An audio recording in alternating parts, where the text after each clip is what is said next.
.8 seconds. Charles Barkley. Johnson around his man, drives his Davis scores. So Lamar Jackson just Stoudemire scores. Jackson, what a defensive effort that time. And Curry Crowder looking for the alley. Kevin Durant. Break it out here. With a long one, won't get it. Long rebound.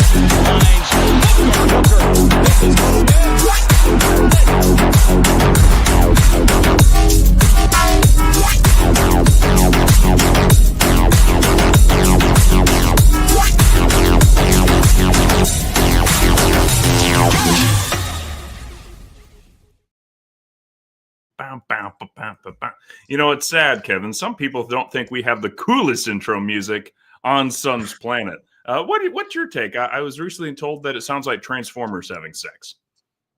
No, it's fine, but we can't update that. We could update it. We might update it. But don't worry, sports fans, Planeteers.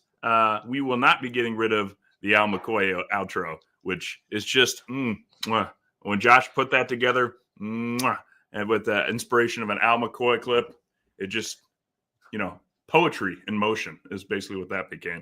So we will not be getting rid of that outro, but we might be in business for a new intro. We'll have to decide. But I'm Fallen Founder, a.k.a. Jake. You know me. And the Thriller from Manila is back 2 games in a row. He's more consistent than Bradley Beal. Look at this guy. Say hi to the folks, Kev. Oh, my goodness. Good morning, Planeteers, and good evening or good midnight if you're watching here in the Philippines. But so nice to be back again. Two podcasts in a row. I haven't done the Central Salute in a while as well. Yeah, but feeling that's just, far less sensual.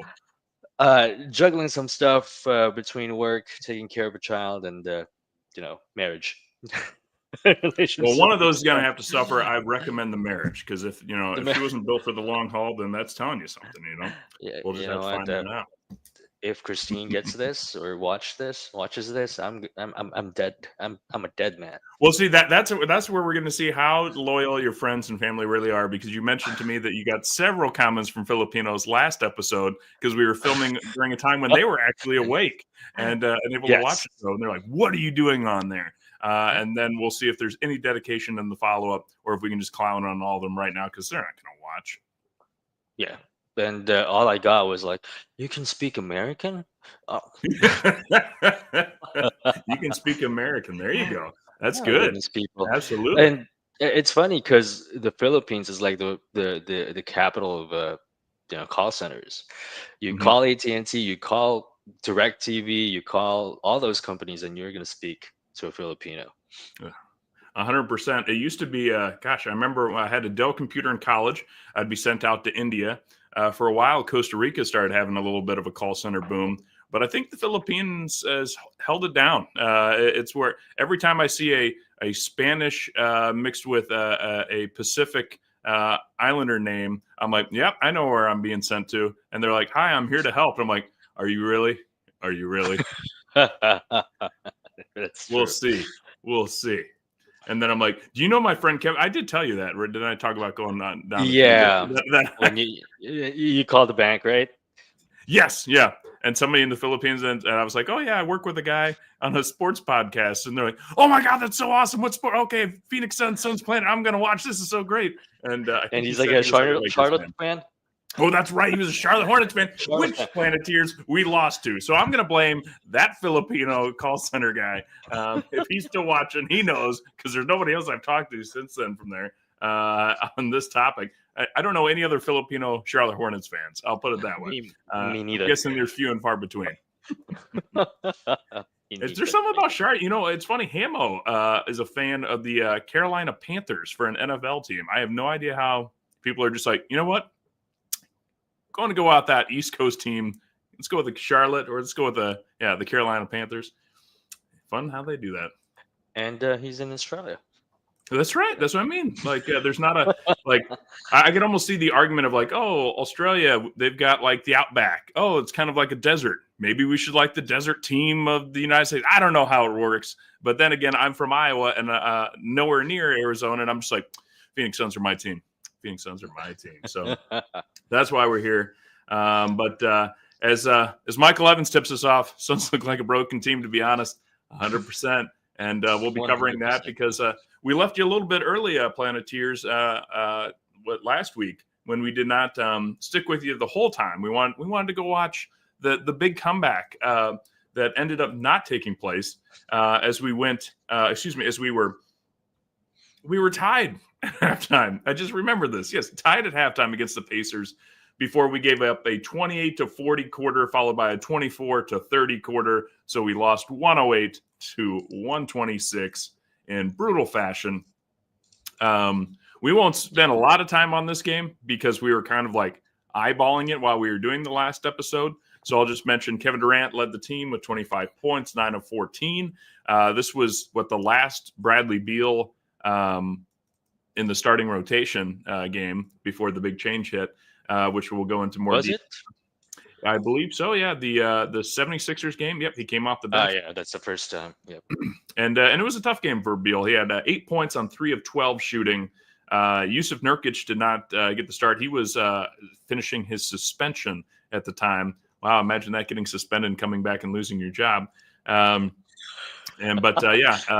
Booker, 20 points, 8 rebounds, 9 assists. But Indiana, again, not a deep team, or not a dominant team. They're 18-18 at the time. But Tyrese Halliburton, the Olympian who really never even played in the Olympics, led the way, 27 points, 8 assists, 0 turnovers, 5 of 12 from 3. He had like 9 points in that last couple of minutes, hitting just 3-point shots anywhere. But allow me to say hello to our team, or not team, but our viewers in the chat here. Michael Evans, sir. Suns Fever, of course, Matt from the Shooters Lounge, and of course, JC is there. So shout out to you guys. Thank you very much. And of course, Mr. John Voida, managing editor of Bright.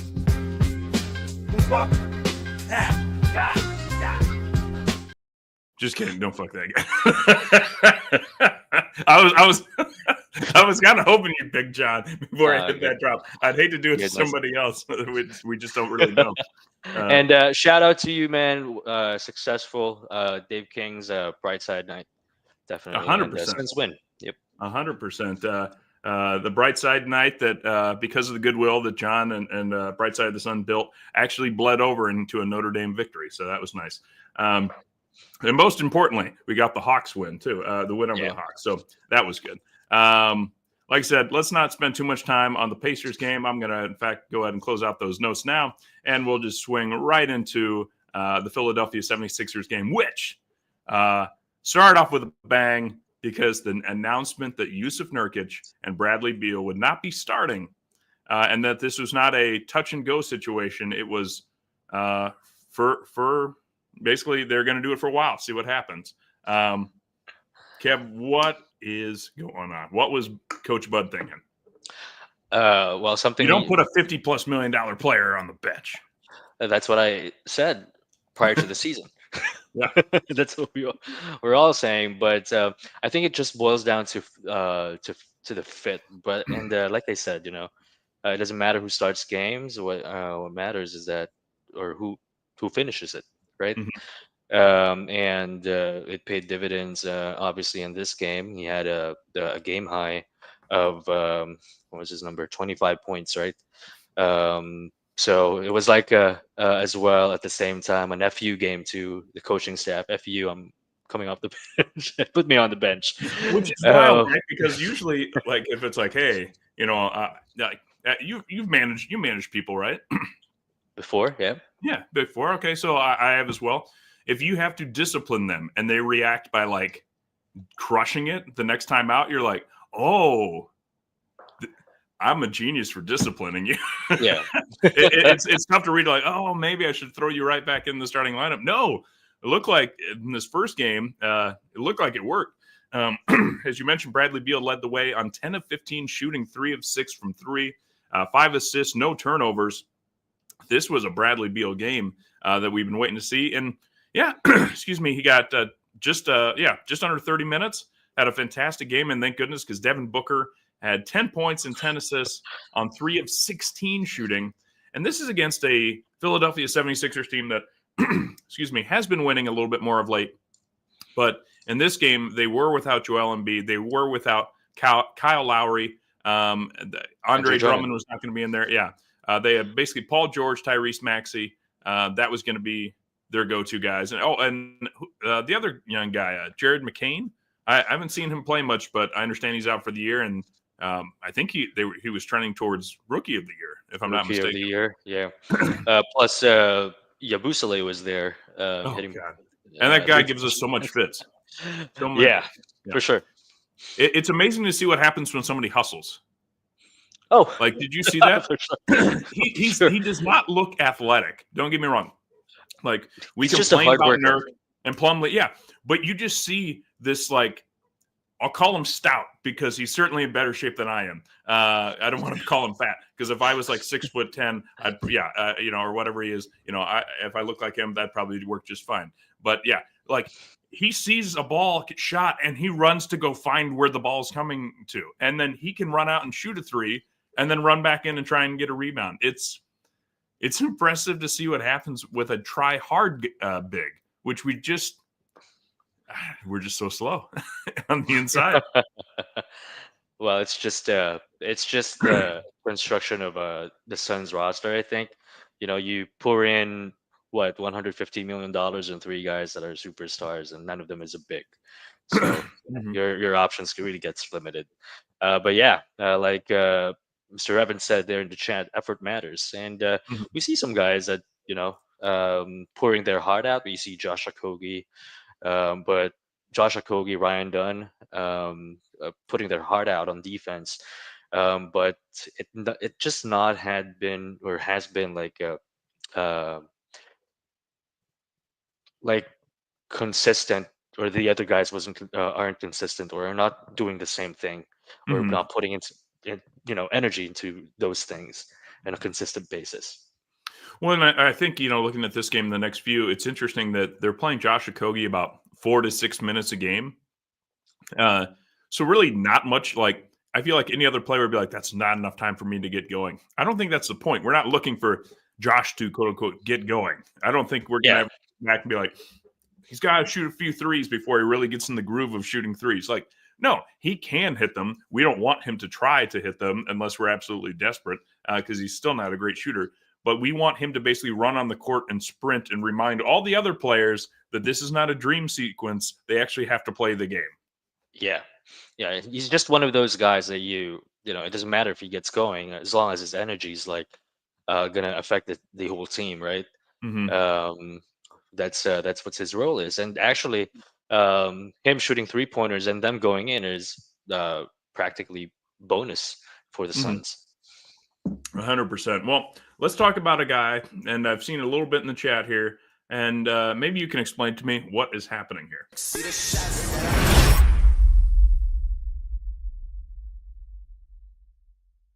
Welcome.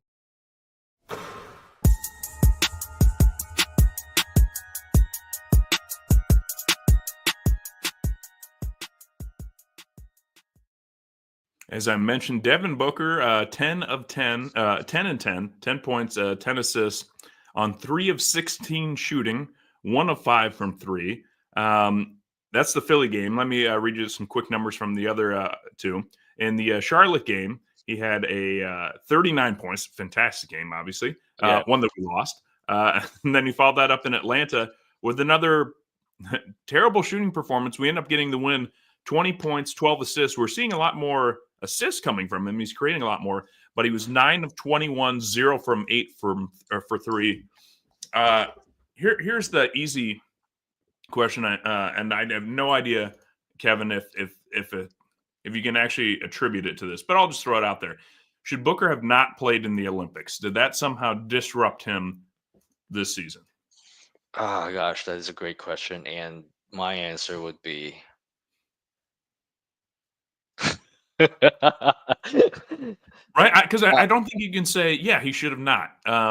because he went out and got a gold medal. He played elite defense. He was the do-it-all guy for Team USA. And you just don't expect somebody to lose their shot. Yeah. How many games are we? 30, 40 games in the season? I mean, it's not totally broken, but you expect him to, like, I think Suns fans, if I'm being honest, I thought he was going to be our Kobe Bryant. Like, he is going to be, even with Kevin Durant can get you a bucket.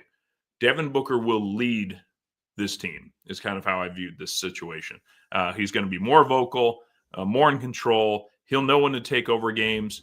Haven't really seen it. This whole, as I've referred to it sometimes on Twitter and then other Suns podcast chats, we got to stop this whole chilling. We're just chilling and balling. This chilling and balling. We need to start freaking out and balling. We need to start caring more and balling. We chill. Urgency. Whatever. Just stop it with. Just stop what you're doing. And okay, put whatever. in some energy. Your frustration is not working then. Yeah. It's always in post games. It's just like broken record. We're just chilling. 100%. We got to be better and all that scripted thing or bullshit. We're gonna get on the ball court. We're gonna practice some more. We're gonna have some talks. We're gonna connect. Yeah. But going back to the question, yeah. But going back to your question, I 100% believe that he should still have participated. I wanted him to participate because, like Tim Legler said in a segment in ESPN, maybe they were expecting that those two guys, KD and Devin Booker, would they'd bring basically the energy from the Olympics into the season, and it's just disappointing to see that it didn't materialize that way. I mean, at least for now.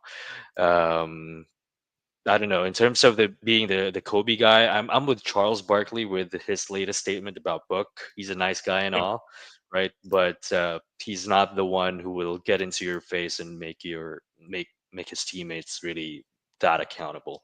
I mean, at least not until Chris Paul arrived, and I thought he got those characteristics from him, but I guess. Well, and I forget the name of him. He was kind of like a backup power forward for us last year. He came in, I think, on a 1-year contract from the Kings. I'm not even sure if he's still in the NBA. But I think a lot of the Planeteers remember that scene when he turned the ball over and the defender ran off and grabbed a layup, and Booker hustled back to try and get to it. And he turned to his teammate, and you overhear it, and he says, "What was that? You turn the ball over and you don't hustle back? You turn the ball over and you don't hustle back." I haven't seen him call out any other player since then. And he certainly doesn't. I don't ever see him call out, and maybe this is kind of like an unwritten rule in the NBA, but if you are a good, a very good and all-star level player, you don't call each other out. Like, I don't see Booker ever going up to Durant being like, "I need you to stop getting stripped every time you try and dribble the ball." I don't see that. I see it more like, "Oh, man, okay, well, yeah, but he can make a shot just about any time, so I'm going to go yell at, I don't know, Josh Okogie for doing something." It's easier to do that, but it's also poor leadership at that point too. If you're calling out those guys on the minimum contracts, because you're giving almost $50 million to Kevin Durant to play elite.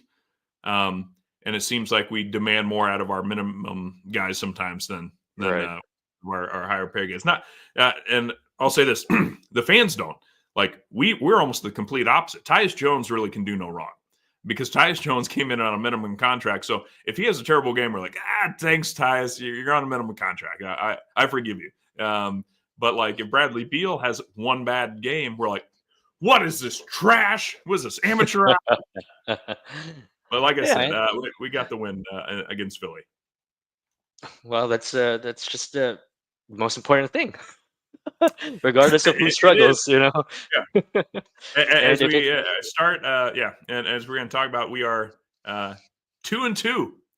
in 2025, off to a hot start, and as a middling team. But let's take a look at the next game, where it did seem to not work out at all, and Hold on. I probably have something for this. I do.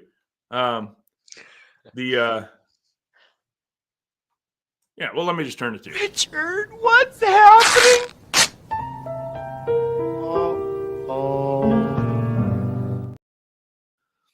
We lose 105 to 115 to the the worst Charlotte team. Hornets. 8-27. Charlotte Hornets. I mean, it was in Charlotte, right? It's the Charlotte Hornets. We had Kevin Durant, Bradley Beal, Devin Booker, Tyus Jones, Yusuf Nurkic. We had Grayson Allen. The only guy we were missing was Royce O'Neal. You cannot lose by 11 points to the Charlotte Hornets. Miles Bridges, 21 points. LaMelo Ball had 32.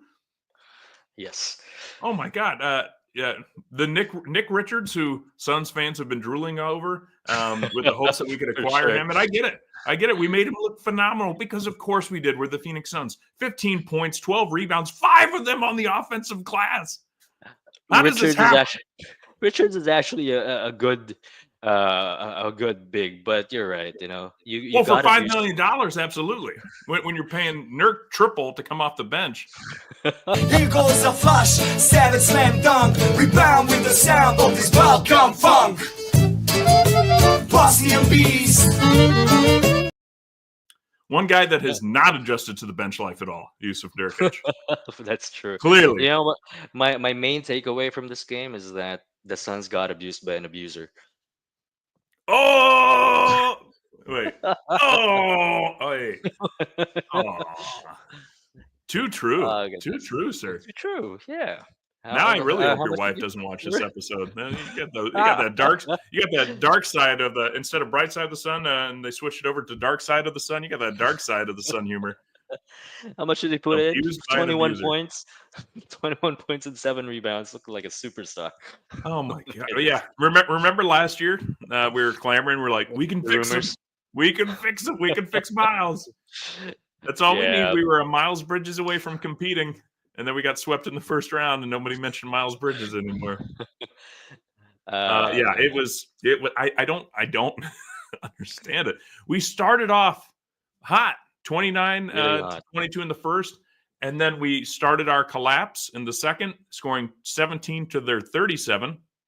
In the third, you would have thought we woke up, 37-29. In the fourth, we get beat 21-27 for an 11-point loss. This felt. I don't know. Was this the worst loss of the year? Well, it's the Suns. We're gonna experience. I was much going to say worse. we've been experiencing more than I feel like we say this more and more often now, but I feel like every 2 weeks, is this the new floor for the team? Like I remember going back, was it the Christmas game?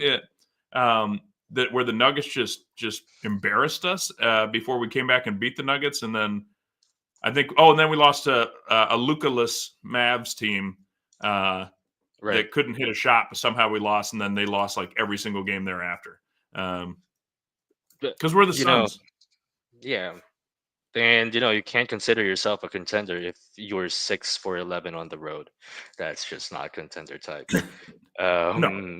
record over there. And some of those teams are, if not the worst. Like let's take Because for we're home. example- It's because our players feed off our crowd.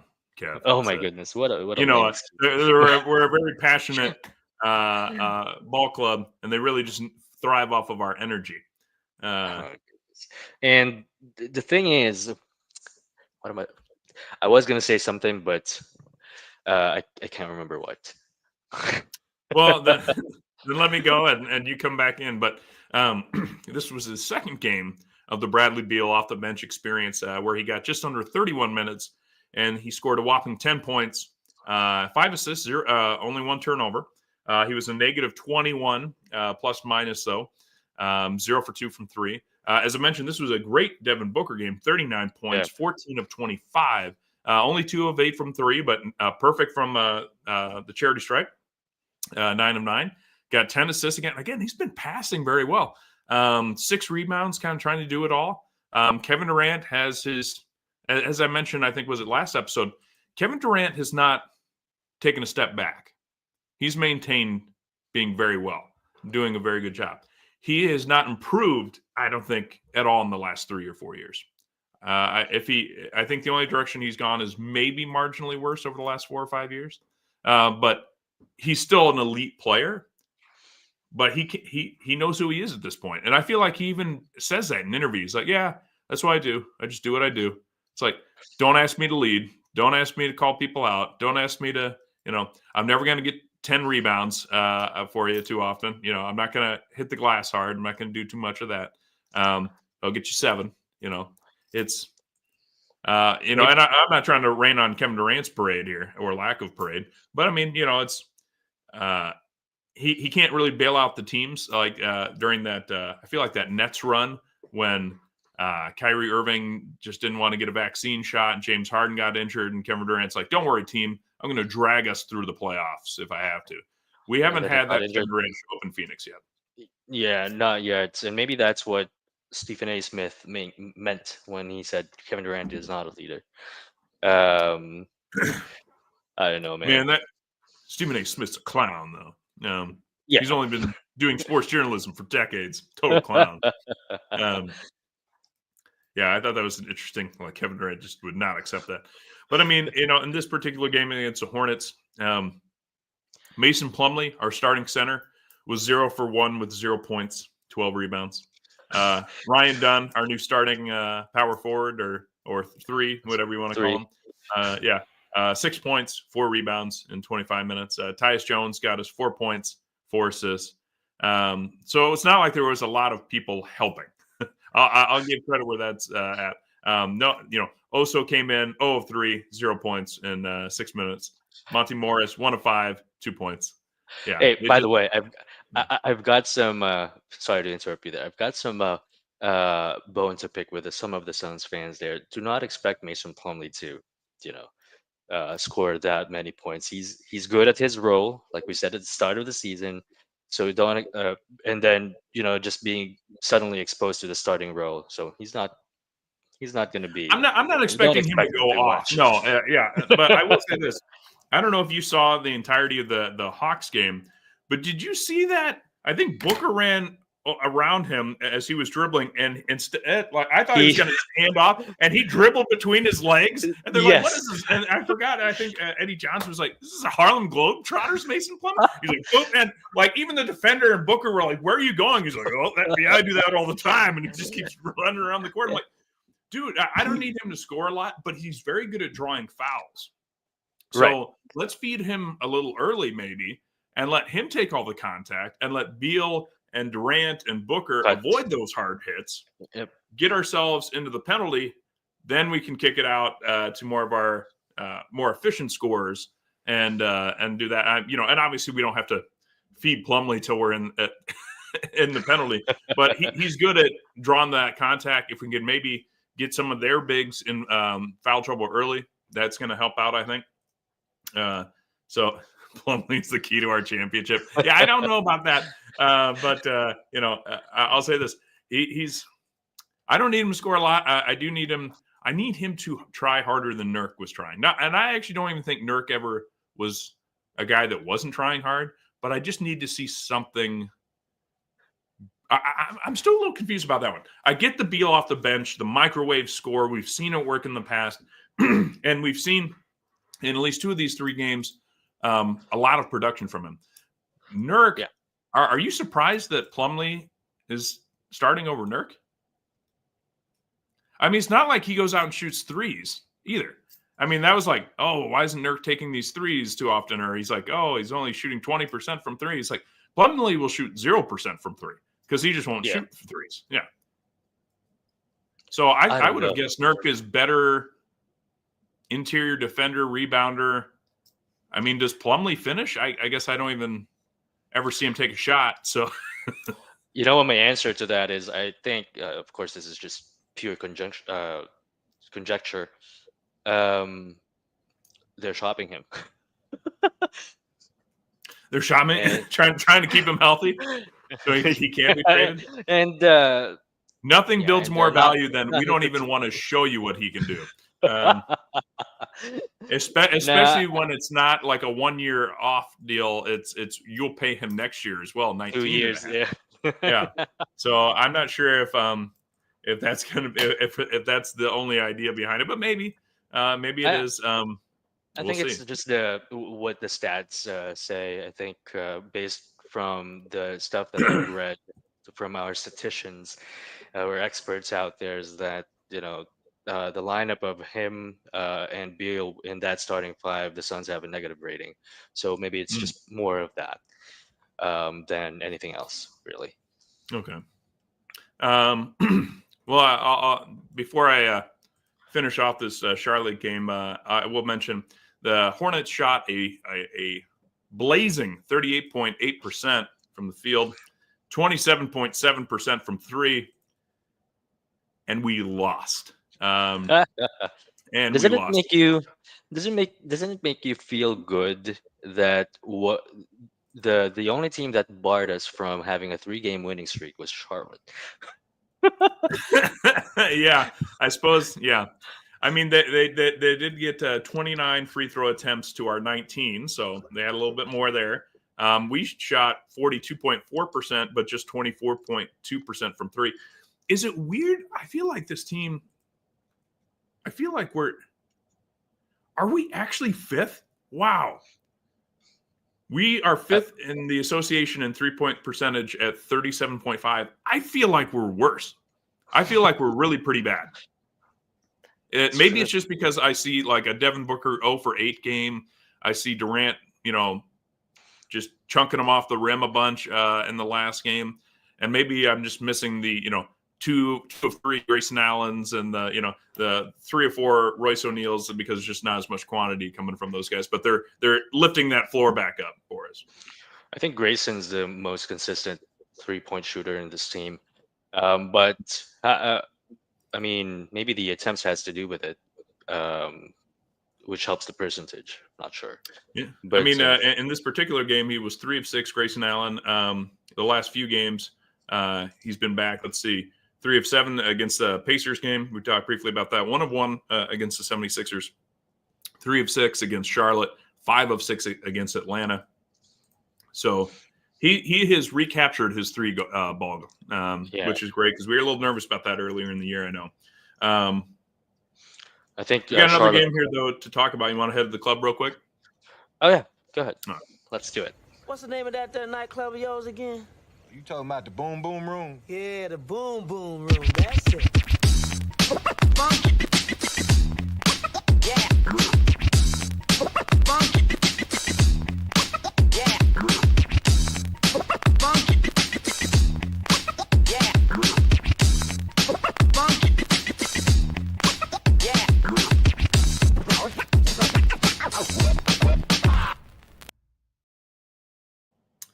All right.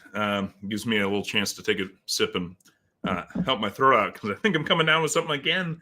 As all the dads in the room know, when you've got a little one in the house, it's just a question of time in between your next cold. So there you go. The Atlanta Hawks game, the Redeem game, the Dave King bright side of the sun night game, 123-115. Sports fans, Phoenix Suns get the win over Atlanta. I'll be honest, I was terrified throughout, especially it was 38-31 the first quarter. All right, we're up 7. We then give up 41 in the second quarter to our 30. In the third quarter, though, we did pick up another 10 points and another 2-point differential in the fourth to get us that 8-point win. So we were able to finish them off with a strong second half, led by somebody that, I don't know, maybe it's working. My name is Bradley. Bradley Beal off the bench. Feels weird to say it. 25 points on 11 of 16 shooting. Did have a few turnovers, but 7 rebounds, 3 steals, and a block. I know he's not happy to be off on the bench. I'm very happy in this small sample size so far that he's on the bench because 20 points. Him and Grayson had 23 points, 7 of 8 with 5 of 6 from 3. Something's happening here where Bradley Beal, I mean, it's not like he's only going up against bench units from the other team. Yeah. That's not the case. But but this guy could be sixth man of the year for the next Numbers. 3 years of his, for every year of his contract if you did it. But I don't think he wants to do it. But he could be absolutely lethal coming off the bench. And of course, that's always if he stays healthy, which he won't. So, but what do you think? Coach Bud hit a home run, or at least it looks good from the small sample size so far? Small sample size, 3 games, 20 points for averaging 20 points for these last 3 games off the bench.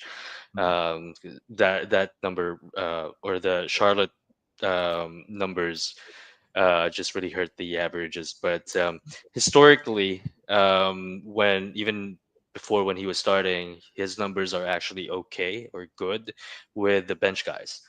That second quarter when he starts for Book, his numbers are better. So I don't know if the Suns are hitting 2 birds in one shot in here, like making Bradley Beal feel inferior by to waive his no trade clause, and then it's just working with him off the bench.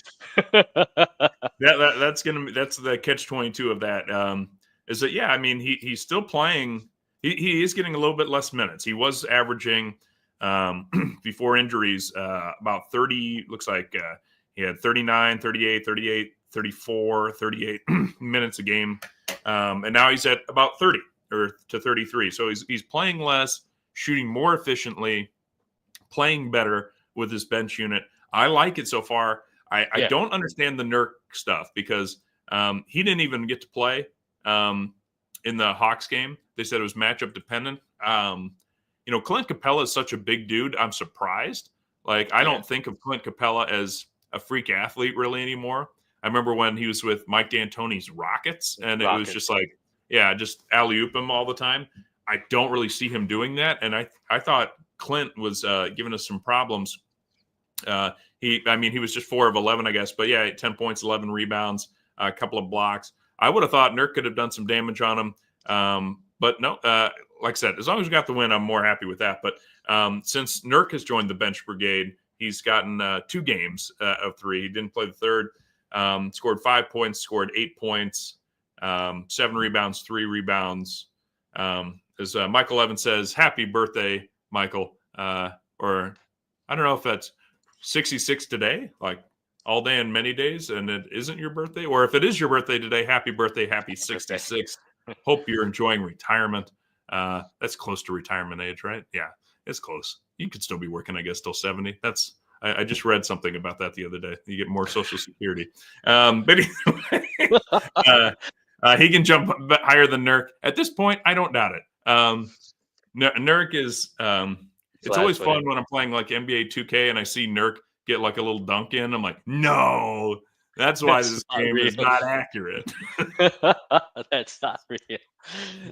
This is just for the arcades. That's ironic. We've been asking DeAndre Ayton to dunk the ball more when he was here. Oh God! Suns Geek shared a clip of DeAndre Ayton and the Blazers recently, and it was something that was very much reminiscent of his time with the Suns, where I forget who they were playing. I think it was the Mavericks. The Mavericks took a shot. DeAndre Ayton wasn't in the paint, so he kind of hustles back to the paint. Doesn't put his arms up. Doesn't box anyone out. Mavericks get the rebound.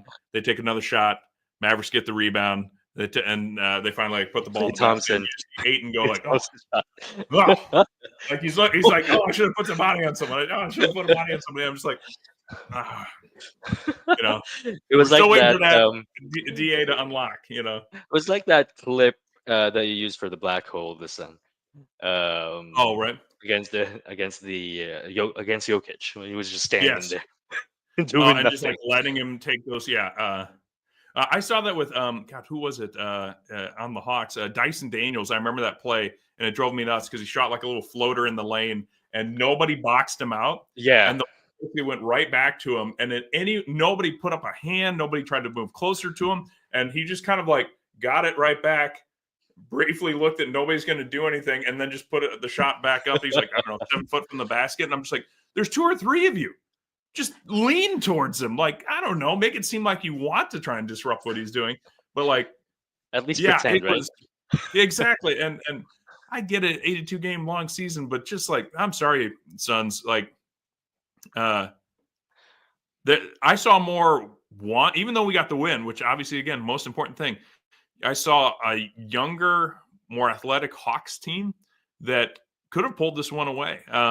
And it's frustrating that we just still can't seem to. You can't really teach hustle. Is I think what we've kind of learned. Shout out.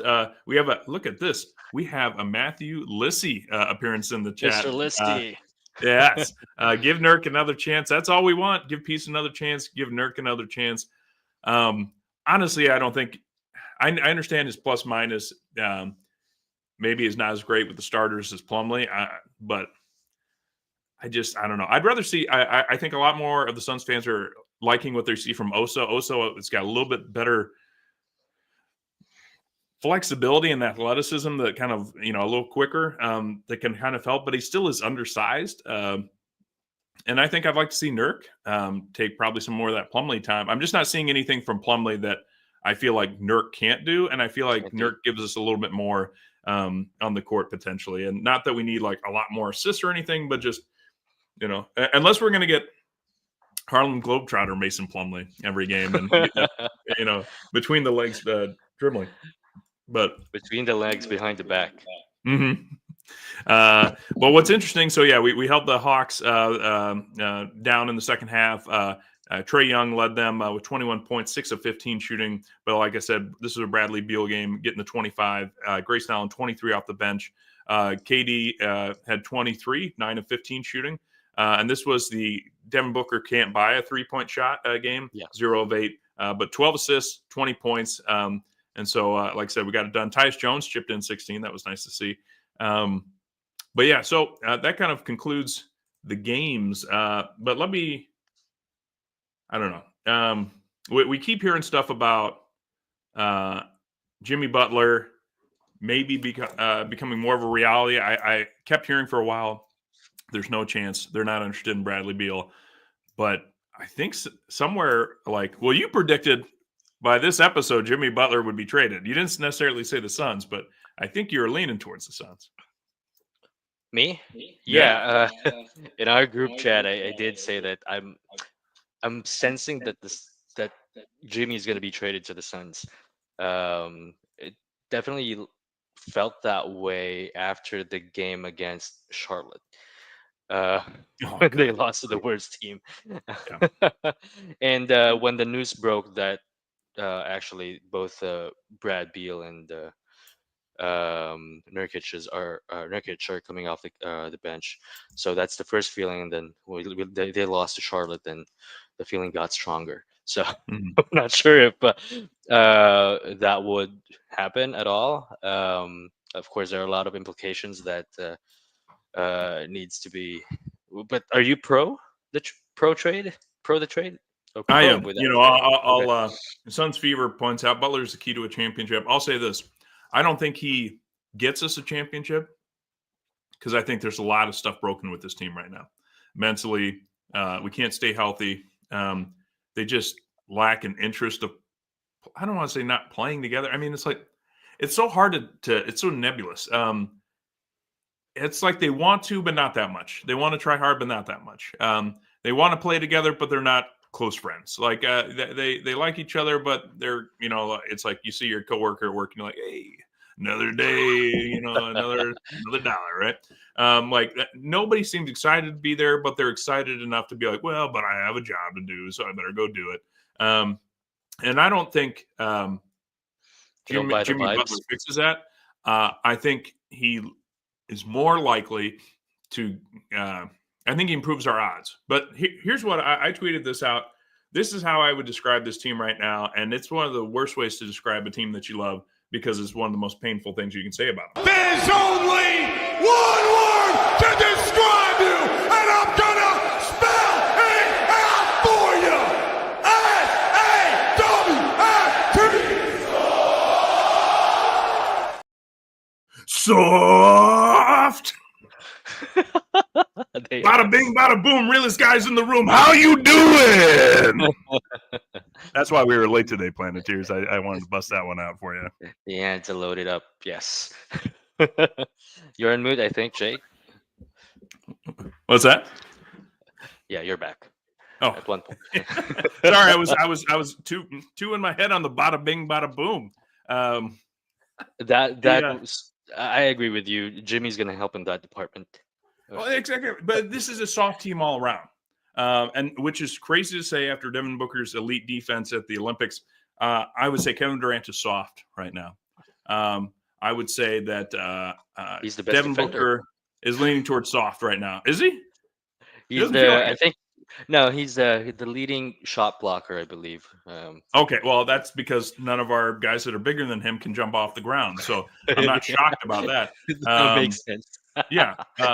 Josh Okogie, I would say, is not soft. I would say Royce O'Neal, Ryan Dunn aren't soft. I'd say just about everyone else is pretty soft on this team. Yeah, finesse. And Let's yeah. do it that way. yeah, Tyus Jones, that guy's tissue paper. Like his defense, he's not stopping anyone. And I don't just mean like who can stop the opponent. Like a good defender is more likely going to not be soft. But I mean mentally soft. Just physically soft. This team they're frustrated. We gotta figure it out. We're just chilling though. I'm sorry, you have the second highest payroll in the association. You're not figuring it out anymore. You had a whole offseason together. We swapped out coaches for you. This is now the third coach basically with this team. You shouldn't be soft anymore. You should be. We have been promised this elite battalion of offensive talent. We gave them Grayson Allen, Royce O'Neal, guys that can shoot threes. We gave them Tyus Jones, Monty Morris, guys that can control the ball and not turn it over. We should be blowing out bad teams like the Charlotte Hornets. They should not be in the same stratosphere as us. And we're still just like, we'll give it a shot. You know, it's kind of a back and forth game. Anyone can win on any given night. Where is it? It's a soft team. Yeah. It is a soft Charmin soft. 100%. So I don't know. You think Jimmy Butler might show up and he might get in Jimmy Butler's face, old school like Draymond Green, where remember you need to start doing this, and Kevin Durant knew that. You think Jimmy Butler would say something like this? You know, you have no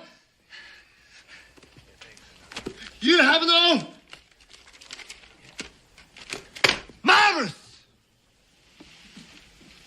Marbles? Marbles. You have no marbles. It's like I think that's the case. No marbles. This team has no marbles. Jimmy Butler might have to come in and do a little incision and reinstall some marbles into this team. Yeah. And well, Suns Fever said another overpaid broken star won't help. Now I'm really confused because Suns Fever also said he's the key to a championship. So I don't know. Well, Suns Fever's got me. That's probably sarcastic. Oh, okay. Yeah. I mean, maybe, yeah. But that's my concern. It's I don't know. I think we've talked about this before. You're not much of a NBA 2K guy, right? I was before until I lost my PlayStation. Oh, okay. Yeah. I'll be honest. So I've done this kind of stuff before where like real basketball heads know like a good player, right? Yeah. And I don't know why the 2K algorithms don't like adjust better. But like if you acquire, let's say Kawhi Leonard or Paul George, anytime this season or like last year's game or the game before that, they shoot terribly. Like Kawhi Leonard will be like 43% from the field, like 29% from three, not his career averages. They will play an entire season. Paul George will shoot, basically the same kind of poor shooting splits and also be available for all 82 games. And so that's why I was kind of say, yeah, they're working on the realism part. They still haven't gotten it quite done because when those guys play, they can both be very elite, very good players. Yeah. Their biggest problem is they're usually not available. That's kind of the problem that I see is that like there's times when you play the game, so to speak, and I've played through scenarios like this where you have such a cash-strapped team, a lack of resources. You just want to hit the reset button and say, let's blow up this franchise. And, or not even that. You just want to go play for another team. You just want to be like, all right, this trade didn't work out. It tanked my whole thing. Can't do it anymore. The Jimmy Butler approach seems more like, okay, just keep pushing all the chips in. Every time you get another chip, put it all in. That's what I feel like. Supposedly, he wants to come in, get another, $100 2-year million contract. contract Yeah. for a few years, which isn't game breaking, but it's the good news is there would be no trade clause, no trade clause, so you'd be able to move him potentially. So I'm okay with it, but I do get the feeling that it's just like nobody has an appetite in the front office, and maybe it's for the best. I don't know. That's my question, I guess, to you. Should the people that are so quick to say so quick? I mean, we've been waiting, we've been patient, but the ones that are saying, you know what? Like I've thought about it, and I've kind of leaned towards it for a while. Trading Kevin Durant to see at least shop him around. What's the value out there? Could we get 3 first-round picks? We gave away 4 for him. Could we get 3 back? He's still an elite player. He hasn't lost anything. Could we get 3 in pieces? Could we? Would you be happy if we got somebody like a Brandon Ingram and 3 first-round picks? Somebody that is good, nowhere near KD's level, but 3 first-round picks that could, in theory, keep us competitive. We could see what shakes loose with that, but at least we restocked the cupboard. So I guess that's kind of the ideas I've had is that, okay, do we just continue to double down on, okay, get us another big, swap out one of the big 3 for a new big 3, and just keep kicking the can down the road? Should we do that and just see if we can't get the right combination of players? I think for Matt Ishbia is put all your cards in. That has been his mantra ever since he got this team. All of your $2 hot dogs, just push them in the center of the table. Yeah, but for me, it would make sense for. I think if this season really goes down the go down the toilet, it would make sense for them to shop. But I don't think you can get 2 or 3 first-round picks without KD having that extension beforehand, because teams are just going to think that it's a one-year rental. Right, and I think at this point, KD's not an idiot. There's no incentive for him to sign that contract now before the trade deadline, because then he loses his bargaining power. That's true. Trade deadline is February 6th. I'm going to read real quick through the teams we're going to play today. For example, the Utah Jazz, terrible. And I won't break down all the games, but I'm just going to read them off to you real fast. Utah Jazz, Charlotte Hornets, Atlanta Hawks, Washington Wizards, Detroit Pistons, Cleveland Cavaliers. That'll be a very tough game. Brooklyn Nets, Washington Wizards, LA Clippers, Minnesota Timberwolves, Golden State. Let's see, Portland, Oklahoma City Thunder. I would say right now, at least 2 losses. I could see, because I don't feel we can compete with the Thunder or Cavs right now. We might get lucky, but it's like I would favor the other team. I feel like in all those other games, we should win. We should win. And there's some tough teams in there. Pistons are like 500. Timberwolves. Who else did I mention real quick? The Clippers. Both are 20 and 17. Over 500. We're under 500. We're 17 to 19. So I had this nightmare vision the other day. What happens if let's say we win all those games except Thunder and Cavs? Something that I would say is realistic, or at least it should be realistic given this roster. Yeah. Do you almost worry that would make the franchise feel overconfident, picking up so many little wins against bad teams, middling teams, that we would be like, all right, I guess we don't need to do anything. Let's work around the margins. Let's trade the Josh Okogie contract. Let's do something like that. Well, that worries me definitely. Knowing Matt Ishbia, he's gonna make some moves. He likes to go big fish. Yeah, big fish. Either way, big game. Either way, he's gonna make some moves at the trade deadline. And actually, most of the players that were signed in this offseason are eligible to be traded come January 15th, I believe. So they can make a move before that, the trade deadline. But we're gonna lose to Charlotte. I'm telling you. Oh my God. Let's talk one of our most valuable guys. I mean, can you be scary? Oh, I know you're asking me. Can it be scary? What do you think of this? I'm Grayson Allen. I really hope we don't trade Grayson Allen. Did you see that shot he took into the teeth of the Atlanta Hawks defense? Did not use One the of the last board. shots. Tossed Yes. it up the layup, and it was like the Suns could not buy a basket. We missed it. Hawks scored. We missed it. Hawks scored. I thought we were getting ready to just poop the bed and lose the game. And Grayson Allen's like, God dang it. And he goes and he just barely flips it in, gets laid out. Old man Grayson Allen, the only guy that I've ever seen that likes to play with his gray hair, is out there. That was, to me, the point that won the game. We should have won it sooner. We started letting our guard down a bit. Grayson Allen won that one. I think he's our most tradable asset. Yes. It's a good contract for a good player. It's not like a Nurk contract where we're like, hey, he can rebound. You only got to pay him next year, too. And you can even trade him next year if you wanted to. It's not like a Josh Okogie where it's just like, do you like energy? We got it's you. not a It's not contract. like Bradley Beal. Yeah. Yeah, it's not a contract that's hard to sell. Basically, No. teams would take him every day. But yeah, he's going to be one of probably the most trade candidate for the Suns team Maybe right Royce O'Neal. I feel like Royce is a guy that could show up just about anywhere. What's interesting is that teams also have to try and convince their fan bases that they're significant upgrades. Any team could use a Grayson Allen or a Royce O'Neal, but are their franchise, fans going to be like, sweet, now we're ready for the playoffs? Royce O'Neal's here. And they've Good got to worry about defender, fit too. freaky shooter. Yeah. It depends what else they add to it, but of course we won't be able to add anything to it.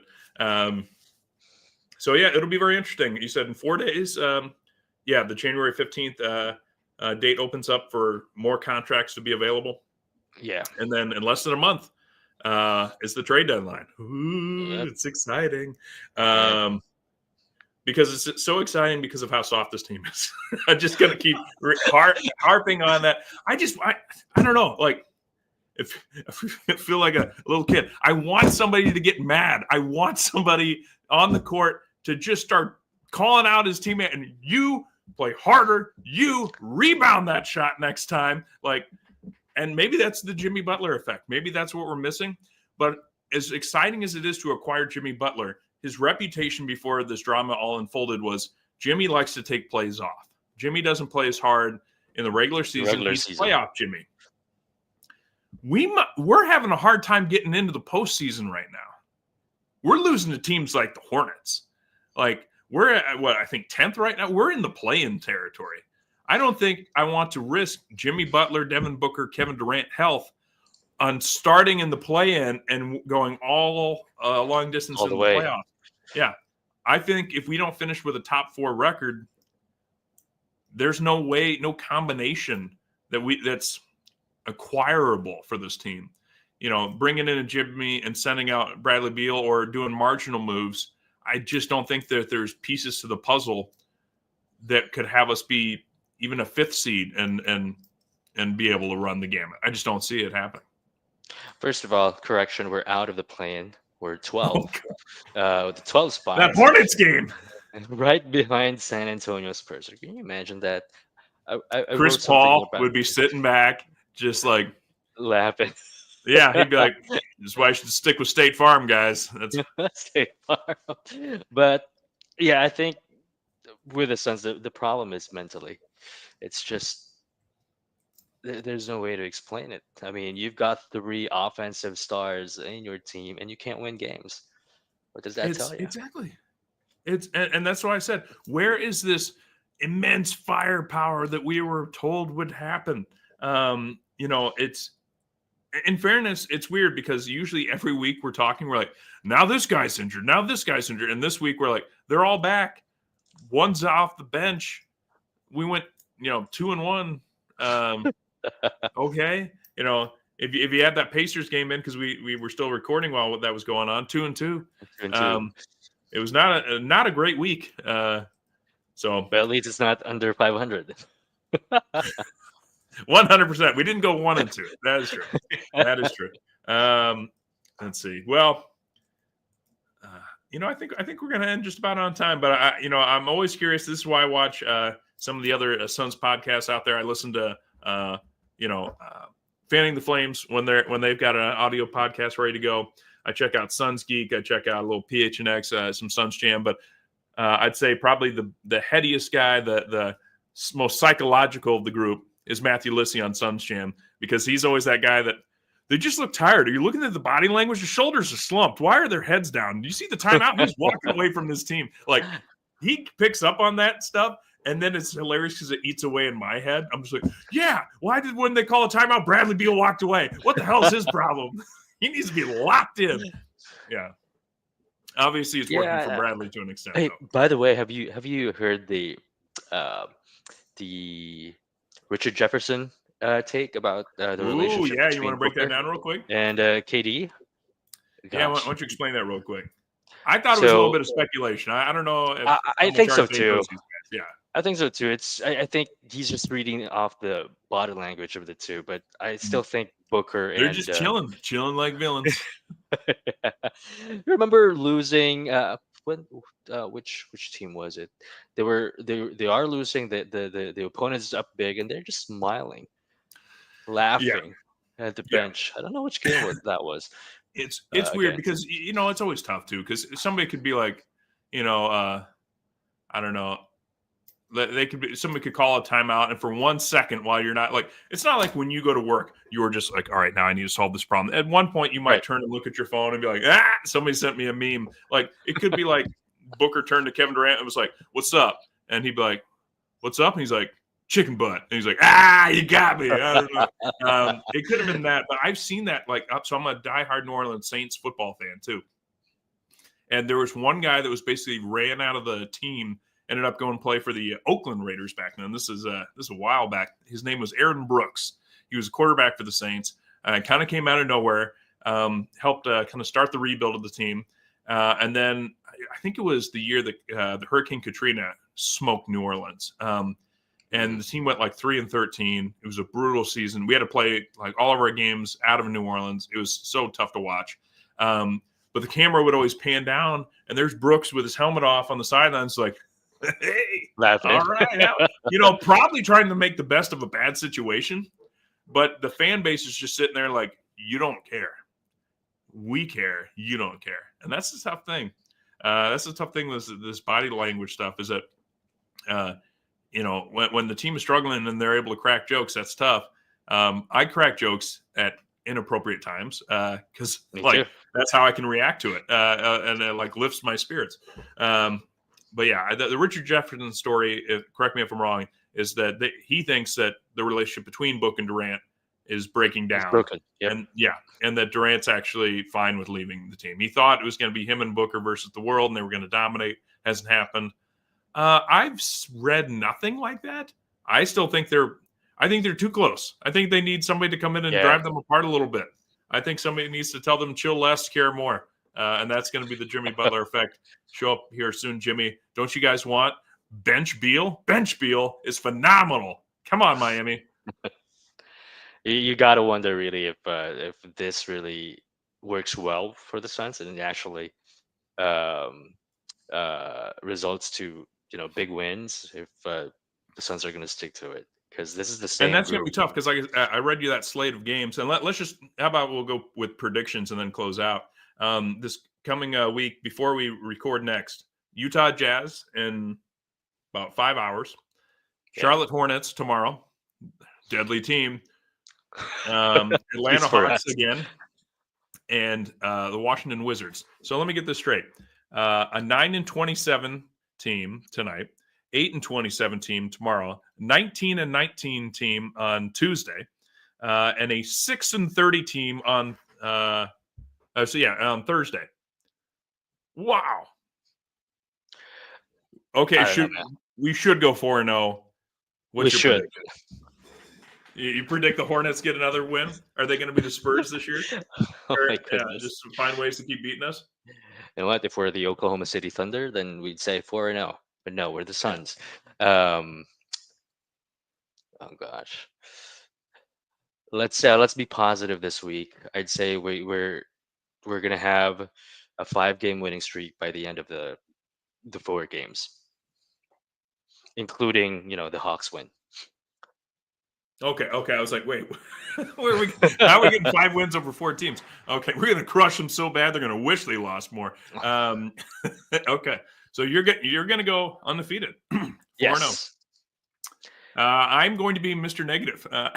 This team is not. It doesn't deserve the positivity that I used to try and bring. It just doesn't deserve it right now. Don't get me wrong. We went 2-1. Great. String it together. That Hornets loss kills me. I'm sorry. It's such a third in the punch bowl. Who doesn't? If it was like a loss to the Thunder and we were 2-1, I'd be like, we're seeing progress. It's like, no, we lost to one of the worst teams in the league. We should go 4-0. I'm predicting 2-2. I don't think this team has figured it out yet. And honestly, if we get 2-2, I don't know. That might almost be worse somehow. Like instead of like a 1-3 or 0-4, where we'd be like we need massive changes. Or if we go 4-0 and it's like, hey, we're starting to build on something. 2-2 might be the worst outcome. So I'll take 2-2 because this Suns team, as Jimmy Butler said, he's trying to find his joy. So am I when I'm doing this. That's why I brought wrestling stuff to the show today. You know what? If the Suns go 2 for 2 this week, they're not gonna move an inch in the standings. Yeah. So that's the tough thing. We got to watch Planeteers. But hey, let's hope for the best. Let's get 4 wins. Let's win them strong. Let's not have to worry about them. Let's put teams away early. Let's build something. We've got the talent. We've got the coaches. We've got the elite fan base because Lord knows this team hates the road game. So with that, let's go. Oh, yeah. Oh, let people know where they can find you. Tell us if you're going to be doing some more Central Salutes. Do you got any articles in the bin rolling around? Well, not for now. I don't have any writing for Brightside, but you can find me at I'm Kevin PS.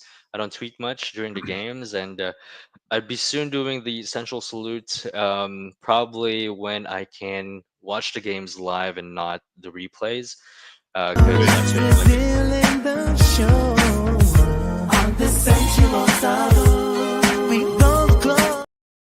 People are missing that. If you haven't checked out the previous videos, please be sure to check it out. Just for the intro. Oh goodness, but I've been juggling time between work, real life basically, and therapies and all that that I have to attend. So, I'll be doing them soon. All right. Well, remember, there's no real life. There's only Sun's life. You follow me at Fallen Founder. And let's go to the one thing that still gives me joy. Al McCoy, take us home, buddy. Wherever you are, whatever you're doing, stay with us as the Suns get set to shine here on their home court. Here's Perry. Cigar Hurd. Here's the jump shot. Good! It's good! Al McCoy with you courtside. Pumped up a 3. Shazam! He ties it. Hey, D.A. Al and Tim up here. Happy birthday! Right. Yeah. I know it's the ball, but happy birthday, baby! Here's Cameron Payne out on top. Durant, 3-pointer straight away. Shazam! I just want to take this opportunity to thank everyone in this arena this afternoon, to all of those that are watching and listening on radio and TV. Thank you for allowing me to tell the story of the Suns for 51 great years. That pretty much wraps things up here. And for one last time, this is Al McCoy saying thanks for being there. Thanks for being with us tonight.